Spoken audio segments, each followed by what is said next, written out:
ओम नमः शिवाय। मेरे शिव चैनल पर आप सबका स्वागत है। पिछले वीडियो में हमने जाना महाशिवरात्रि का महात्म्य और एक बहुत ही बड़ा रहस्य भी कि महाशिवरात्रि पर भगवान शिव के वचन के अनुसार दुनिया के हर शिवलिंग में, चाहे वो चल हो या अचल हो, भगवान शिव का वास होता है। भगवान शिव वहां अंश रूप से विद्यमान होते हैं।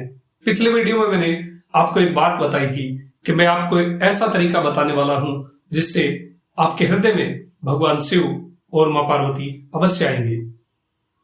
ये एक ऐसा तरीका है जिसे भगवान शिव के प्रत्येक भक्त को करना ही चाहिए और हर एक शिव भक्त को इसका पता होना ही चाहिए। ये रहस्य क्या है ये मैं आपको बताऊं उससे पहले आपसे निवेदन है, आप वीडियो को लाइक कर दीजिए और यदि चैनल पर आप नए हैं तो चैनल को अभी सब्सक्राइब कर लीजिए ताकि भगवान शिव से संबंधित आने वाली हर वीडियो आप तक पहुंच सके। श्री शिव महापुराण के रुद्र संहिता के सृष्टि खंड में स्वयं ब्रह्मदेव ने दो प्रकार के शिवलिंगों का वर्णन किया। एक है बाहरी और एक है भीतरी। बाहरी शिवलिंग वो हैं जिन्हें आप स्पर्श करते हैं, जिन पर आप जल अर्पण करते हैं, जिन पर दुग्ध, बेलपत्र, नैवेद्य आदि अर्पण करके भगवान की पूजा करते हैं, वो बाहरी शिवलिंग है। किंतु भीतरी शिवलिंग क्या है? अपने हृदय में स्थापित शिवलिंग को भीतरी शिवलिंग कहते हैं। इसका स्थापन कैसे होता है, इसका क्या महत्व है और ये कैसे कार्य करता है तथा इससे क्या क्या प्रभाव होता है, इसके बारे में हम विस्तार से जानेंगे एक कथा के माध्यम से। आप शिव भक्तों में से किसी ने पूसलार का नाम सुना हो। भगवान शिव के 63 श्रेष्ठ शिव भक्त जो दक्षिण भारत में हुए, जिन्हें नैनार के नाम से भी जाना जाता है, जिनका जिक्र पेरिया पुराणम में मिलता है, उनमें से एक पूसलार थे। पूसलार एक गरीब ब्राह्मण पुजारी थे। उनकी एक हार्दिक इच्छा थी कि वो भगवान शिव के एक विशाल और भव्य शिवालय का निर्माण कराएं। आप जो शिव भक्त मुझे देख रहे हैं, बहुत सारे शिव भक्तों के हृदय में ये बात होगी, ये कामना होगी कि वो भी एक दिन एक भव्य और विशाल शिवालय का निर्माण करवाएं। आप ये कथा अवश्य सुने। पूसलार हमेशा ही शिव भक्ति में डूबे रहते थे। पूसलार जहां रहते थे वो तमिलनाडु के तिरुनुनवर नाम की जगह है। ये क्षेत्र एक पल्लव राजा के साम्राज्य के अंतर्गत आता था। वहां का राजा भी एक परम शिव भक्त था। इधर पूसलार ने निराश न होकर अपने हृदय में ही भगवान के शिवालय का निर्माण कार्य शुरू कर दिया। उन्होंने हृदय में एक जगह बनाई, मतलब ध्यान के अंतर्गत वो ध्यान करते, ध्यान में बैठते, भूमि का शोधन किया, वहां पे मंत्रोच्चारण से उसको पवित्र किया और शिवालय का निर्माण शुरू कर दिया। इधर पल्लव राजा ने भी भगवान के एक विशाल शिवालय का निर्माण अपनी राजधानी में शुरू करवा दिया था। राजा भी परम शिव भक्त और पूसलार भी परम शिव भक्त। दोनों ने कुंभ अभिषेक का, कुंभासी अभिषेकम जिससे बोलते हैं, उसकी तिथि, उसकी डेट संयोगवश एक ही दिन निर्धारित कर ली। पल्लव राजा ने अपनी राजधानी जो अभी कांचीपुरम है, वहां पर उस भव्य शिव मंदिर का निर्माण शुरू करवा दिया था और इधर पूसलार भी ध्यान में बैठते और नित्य स्टेप बाय स्टेप उस मंदिर का कार्य अपने हृदय में ही कल्पना के अनुसार पूर्ण करने लगे। ये उन्होंने आत्म शिवालय का निर्माण किया था। संयोगवश दोनों ने प्राण प्रतिष्ठा या कुंभाभिषेकम का एक ही तिथि, एक ही डेट निर्धारित की। ना तो पूसलार राजा को जानते थे और ना राजा पूसलार को जानता था। दोनों ही परम शिव भक्त थे और दोनों ने संयोगवश एक ही तिथि का निर्धारण कर लिया था। अब भगवान शिव ने राजा को स्वप्न में दर्शन दिया और राजा से कहा कि वो अपने निर्धारित तिथि को स्थगित कर दे या फिर कोई और तिथि चयन करे, क्योंकि उस तिथि को भगवान उसके बनाए हुए शिवालय में नहीं आ सकते। जब राजा ने पूछा तो भगवान ने बताया कि उस दिन वो अपने प्रिय भक्त पूसलार द्वारा निर्मित शिवालय के कुंभाभिषेकम में जा रहे हैं और वो थिरुनुनवर जाएंगे। ये स्वप्न देखकर राजा चौंक गए और तुरंत उठकर बैठ गए। उन्होंने अपने मंत्रियों और पुरोहितों से सलाह करके उस तिथि को स्थगित कर दिया और वो तुरंत थिरुनुन्वर के लिए प्रस्थान कर गए। पल्लव राजा कदवारकन उस पूसलार द्वारा बनाए गए शिव मंदिर को देखने के लिए बहुत ज्यादा उत्साहित थे। वो इतने एक्साइटेड हुए कि तुरंत ही सलाह करके थिरुनुन्वर के लिए निकल गए। वो रास्ते में सोच रहे थे कि वो मंदिर कैसा होगा, जिसके लिए भगवान शिव स्वयं आतुर हैं। स्वयं कुंभ अभिषेकम में जाने के लिए भगवान शिव तत्पर हैं। जब वो थिरुनुन्वर पहुंचे तो उन्होंने वहां किसी भी प्रकार का बिल्डिंग टाइप का, इमारत रूपी या पत्थर का कोई भी मंदिर नहीं देखा।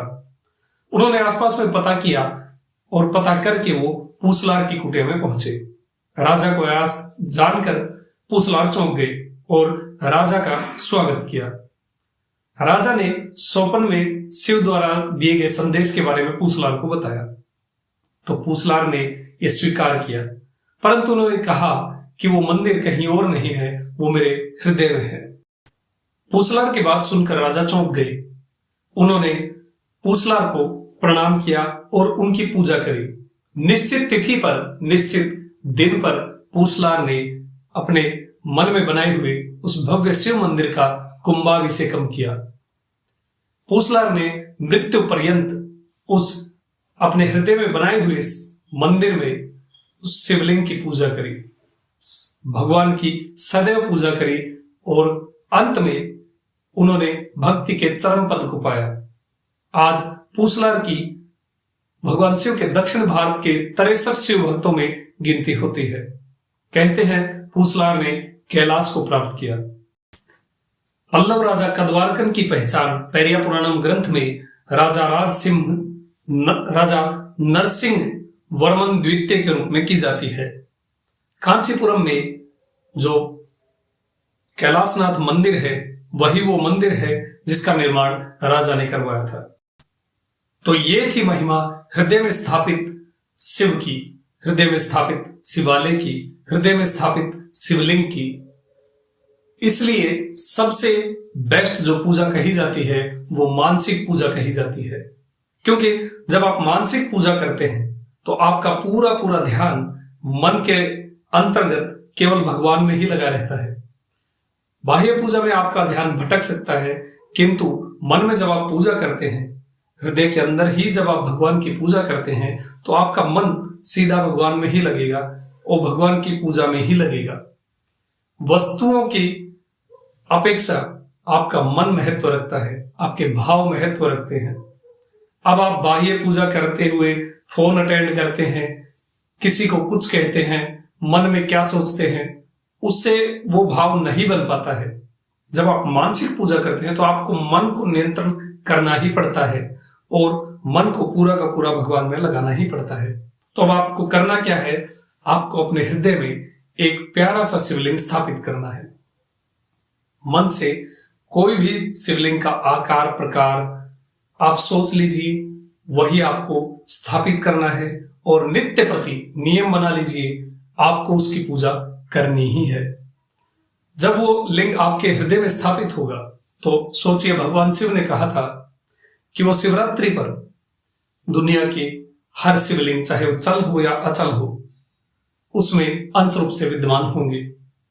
जब आप हृदय में उस शिवलिंग को स्थापित कर लेंगे तो आपके हृदय में भी भगवान शिव को आना ही पड़ेगा, मां पार्वती को आना ही पड़ेगा। इसलिए सबसे बेस्ट उपाय है, ना आपका कुछ खर्चा लगेगा, केवल हृदय में आप उस शिवलिंग को स्थापित करिए और नित्य प्रति उसकी पूजा करिए। भगवान को आप रतन सिंहासन अर्पण कीजिए, आपका कुछ नहीं लगेगा। अपने हृदय से मानसिक रूप से पूजा कीजिए। जैसे शिव का एक स्तोत्र है, श्री आदि शंकराचार्य द्वारा विरचित श्री शिव मानस पूजा, उसको आप पढ़िए। लिंक में मैं वो पीडीएफ डाल देता हूं डिस्क्रिप्शन में, आपको वो पीडीएफ मिल जाएगी हिंदी अर्थ के साथ। आप उसको पढ़िए। आदि शंकराचार्य जी ने अपने हृदय से भगवान शिव को रतन सिंहासन अर्पित किए, बहुमूल्य वस्त्र अर्पित किए, वो सब मन से किए और भगवान वो स्वीकार करेंगे, क्योंकि आपका मन है और मन में ही भगवान स्थापित होंगे। जब आपका मन नियंत्रण होगा तो भगवान स्वतः ही आपके पास आएंगे। इसलिए मानसिक पूजा को सबसे बेस्ट कहा गया है। आशा है आप सभी शिव भक्त अपने हृदय में एक एक शिवलिंग, अपना पर्सनल शिवलिंग स्थापित करेंगे और नित्य प्रति उसकी पूजा करेंगे और महाशिवरात्रि की प्रतीक्षा करेंगे जब शिव स्वयं आपके उस लिंग में अंश रूप से आएंगे और भाग्यशाली हुए और आपका तपोबल अच्छा हुआ, आपके पुण्य अच्छे हुए और भगवान की आप पर कृपा हुई, तो कौन जाने शिवरात्रि को आपको शिव का साक्षात्कार, शिव का दर्शन हो जाए। रोज शिवलिंग चेंज नहीं करना है, एक ही शिवलिंग अपने हृदय में कल्पना करके रखना है, उसी की नित्य प्रति पूजा करनी है। आप ध्यान की अवस्था में बैठ जाइए, आंखें बंद करके सीधा मन उस शिवलिंग पर ले जाइए, उस शिवलिंग पर दुग्ध अर्पण करिए, उस शिवलिंग पर बेलपत्र अर्पण कीजिए। जो कमल इस दुनिया में नहीं है वैसे कमल आप भगवान शिव को कल्पना करके अर्पण कीजिए। जो जो आप अर्पण करना चाहते हैं बिना धन लगे ही मन लगाकर वो आप शिव को अर्पित कीजिए। भगवान शिव आप पर अवश्य कृपा करेंगे, क्योंकि भाव महत्वपूर्ण है। ध्यान में बैठकर आप किसी भी आसन में बैठ जाइए, सुखासन, पद्मासन, जो भी आप सुविधा के अनुसार बैठ सके। किसी भी टाइम कहीं पर भी आप बैठकर कोई भी मुद्रा आप धारण कर सकते हैं। ये ज्ञान मुद्रा भी लगा सकते हैं, रुद्र मुद्रा भी लगा सकते हैं, या भैरव मुद्रा, जो भी आपको अच्छी लगे उसको करके आप आराम से आंख बंद करके बैठ जाइए और भगवान की पूजा प्रारंभ कर दीजिए।